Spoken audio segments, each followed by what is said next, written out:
spicy shrimp ramen.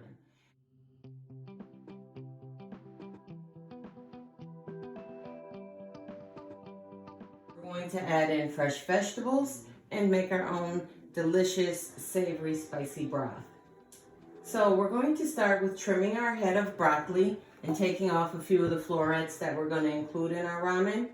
Then we're going to trim down our pepper, dice and chop finely our garlic and our shallot, and chop up some carrots. This is part of this week's ramen challenge for all of you. You guys are going to take your standard ramen noodle package. This one we're going to use is chicken because that's all I have here in the house is chicken flavor ramen. But we're not going to use the seasoning packet that's included. We're going to make our own seasoning packet where you're going to use some of your knife skills that you've learned throughout the school year.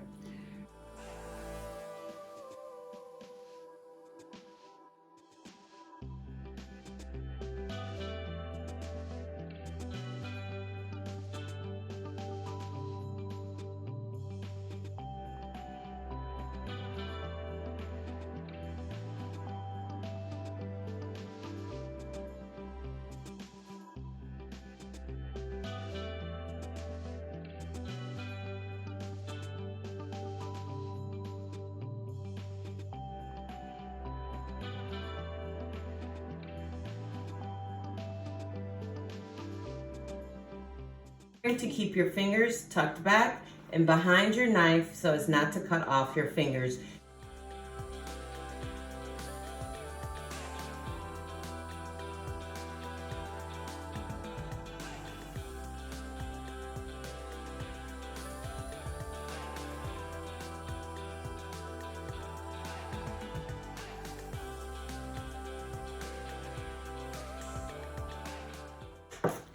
All right. We're going to heat up our skillet with a little olive oil, add in our shallots, our onions, and get those coated. And then we're going to add in the rest of our vegetables, then removing them from the oil, setting them aside to add into the finished broth at the end. Okay, so once your skillet has come up to temperature, we're going to go ahead and add in our garlic, our shallots, and I've diced a little jalapeno in there too to add a little extra spiciness to the base.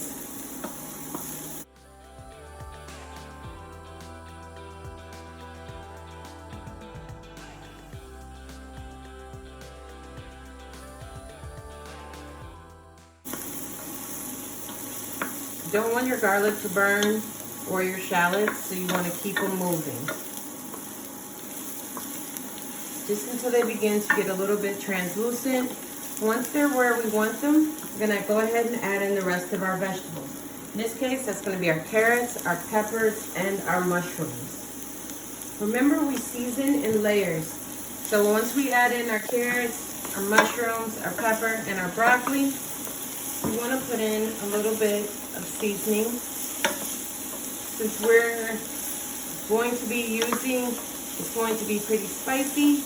But also make sure you put in a good amount, a good pinch of kosher salt, or whatever salt that you have on hand.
Now that our broth has a good flavor to it, you can see the shallots, the garlic, even a little bit of the mushrooms and carrots are really flavoring our broth. Using the noodle packet, I'm just going to take it and break it in half and in it goes into our broth.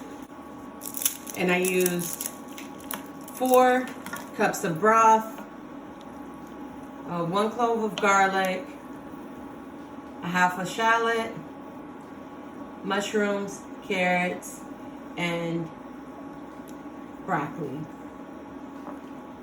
We're gonna let this cook for a few minutes. When we come back, we'll have a finished ramen noodles. So we're back. Our noodles are ready, as you can see. They're looking good. At the very end here is where we want to add our fish. So I'm adding shrimp to mine. You can add whatever protein you want to yours. It doesn't have to be shrimp. It could be chicken. It could be beef. It could be whatever you want. So I just happen to have some shrimp, so I'm going to go ahead and put shrimp in mine. The shrimp are going to cook very quickly, as you can see. So there's no reason to put them in too early, because if you put them in too early, then they'll overcook and get very tough, and they also shrink up a lot. Finish our bowl. In my bowl here, I have our vegetable mixture melody, and I'm going to pour in my soup on top, and don't forget your garnish. I have lime wedges for acid and a little bit of scallions. Add in some sriracha. Plate up our bowl. Putting our noodles on top of my veggies and my shrimp. And here I'm just going to go ahead and pour my broth over all of my